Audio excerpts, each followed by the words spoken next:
الحمدللہ رب العالمین والعاقبۃ للمتقین والصلاۃ والسلام علی سید الانبیاء والمرسلین قال النبی صلی اللہ علیہ وسلم کلکم راع وکلکم مسئول عن رعیتہ او کما قال علیہ الصلاۃ والسلام رب اشرح لی صدری ویسر لی امری واحلل عقدۃ من لسانی یفقہوا قولی۔ پیارے نبی کریم صلی اللہ علیہ وسلم کا فرمان مبارک ہے کہ ہر بندہ اپنی رعیت کا نگہبان ہے اور مسئول ہے، اس سے اس کی رعیت کے بارے میں، اس کے گھر کے بارے میں،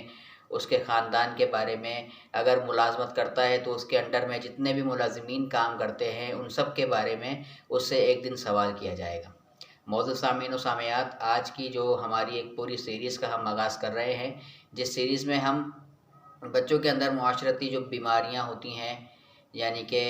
برائیاں ہوتی ہیں ان پر ہم بات کریں گے، اور آج اس سیریز کی پہلی ویڈیو ہے جس کے اندر ہم ماں باپ کے کردار کو ذکر کرنے کی کوشش کریں گے کہ ماں باپ کا بچوں کی زندگی میں، بچوں کی تربیت میں کیا کردار ہوتا ہے۔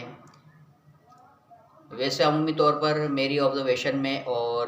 کچھ چیزیں ایسی ہیں جو میں آج ذکر کرنے لگا ہوں وہ بچپن میں ہر جگہ آبزرو کی ہیں، اور بچپن میں میرے ساتھ بھی ایسا ہوا کرتا تھا۔ تو ہوتا کیا ہے کہ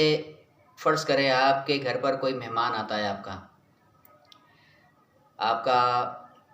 آپ کے بھائی کا یا دیگر کسی بھی رشتہ دار کا مہمان آتا ہے، اور آپ فوراً بچے کو کہتے ہیں کہ جاؤ بیٹا دروازے پر دیکھ کر آؤ ذرا کون ہے۔ بچہ جب دروازے پر دیکھ کر آتا ہے، جاتا ہے، دیکھتا ہے، ملاحظہ کرتا ہے کہ وہ اس کے والد کے دوست ہیں یا اس کے چچا کے دوست ہیں یا دیگر کسی بھی گھر میں موجود کسی فرد کے جاننے والے ہیں، تعلق رکھنے والے ہیں،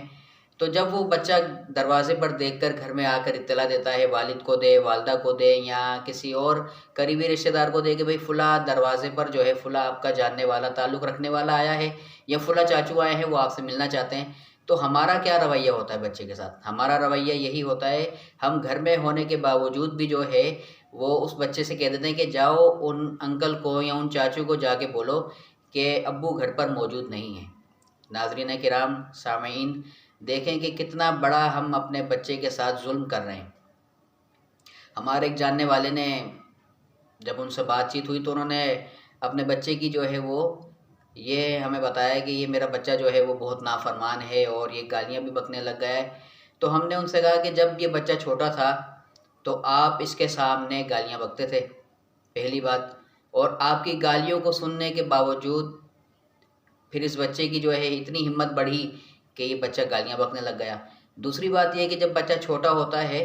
تو اس کے منہ سے ہمیں جو ہے وہ تتلاہٹ، توتلی زبان میں جب کوئی ورڈ بولتا ہے یا کوئی گالی دیتا ہے تو ہمیں اچھی لگتی ہے، اس مزے کی خاطر اس کی زبان سے اچھی لگتی ہے جو بات وہ ہم کہتے ہیں، اس میں ایکسپیکٹ کرتے ہیں اس سے کہ وہ بار بار اس چیز کو بولے۔ لیکن اس کا نقصان کیا ہوتا ہے جب عملی زندگی میں، پریکٹیکل لائف میں وہ بچہ آتا ہے تو وہ بلا کسی خوف و خطر کے، بلا کسی ڈر کے، ماں باپ کے یا بڑوں کے، وہ کنٹینیوسلی جو ہے وہ گالیاں نکالنا شروع کر دیتا ہے۔ تو میں نے ان صاحب سے کہا کہ اگر یہ توتلاہٹ آپ کو پسند تھی بچے کی تو آپ اس وقت اس کو اپریشیٹ کر رہے تھے کہ واہ کیا بات ہے، کتنی اچھی لگ رہی ہے اس کی توتلاہٹ کی زبان میں یہ گالی کتنی اچھی لگ رہی ہے۔ لیکن اب جب وہ بچہ بڑا ہو، جوان ہو، آپ کے کندھے کے برابر آ جائے، آپ کے شانوں کے برابر آ جائے، پھر آپ کو جب وہ گالی نکالیں یا آپ کو پھر گالی دے تو آپ اسے پھر کیوں اپریشیٹ نہیں کرتے؟ وجہ یہ ہے اپریشیٹ کرنے کی، میرے برابر کا ہو چکا ہے، میرا ضمیر اس پہ ملامت کرے گا۔ تو بھائی جب بڑا ہونے کے بعد، جوان ہونے کے بعد، آپ کے شانوں کے برابر، آپ کے کندھوں کے برابر آنے کے بعد آپ کو جب یہ فیل ہو رہا ہے کہ یہ اچھی بات نہیں ہے، تو آپ نے بچپن میں اس کے چائلڈ ہوڈ میں اس کے دماغ میں وہ بات فیڈ کیوں کی کہ گالی دینا ایک اچھی بات ہے؟ اللہ تعالی ہمیں اپنے بچوں کی صحیح تعلیم اور تربیت کرنے کی توفیق عطا فرمائے، اور انشاءاللہ آئندہ آنے والی ویڈیوز میں آپ کے ساتھ کچھ اور جو